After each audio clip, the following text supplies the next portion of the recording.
Okay, good morning. Today I'm going to speak about my system design capstone project, and it was pretty interesting. I haven't really had an affinity for the back end until now, but I really like working with Linux and working in the command line, and I also like optimizing query times just because, to have a really good app, users should be able to quickly load up the page and not bounce off the page just because it doesn't load quickly enough. And there's different things that we can do in order to make sure that that happens. And the first place that that really came up in was after we seeded the database with 10 million records. Querying that information required indexing in order to cut down on the index times or the query times. And I really like that part just because that's where data structures come in. And uh, I spent a lot of time just thinking about data structures, and I like how it's coming up now, and it's very relevant. So there's different ways of querying, indexing the information. You can use a binary search tree, or you can use hashing, and depending on how you do your indexing, you can make the query time worse. And I saw that, and it's in my gist.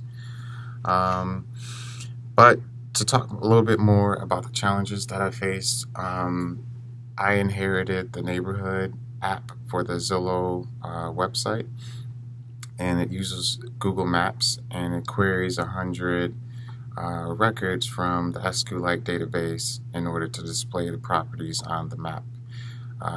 And it does it all at once on component did mount.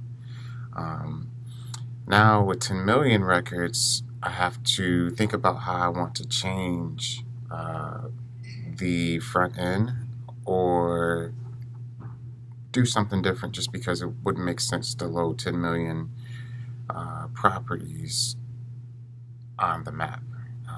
It just doesn't make sense. So I'm thinking about making a function that would only render the properties that fit within a certain latitude and longitude.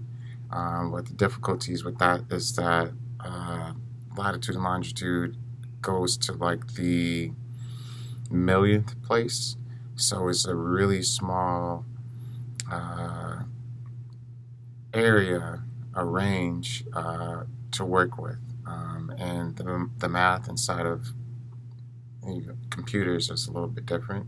So I have to get comfortable with uh, the math that it uses and then convert that into something that I'm more familiar with and make a function that pulls these all these concepts together and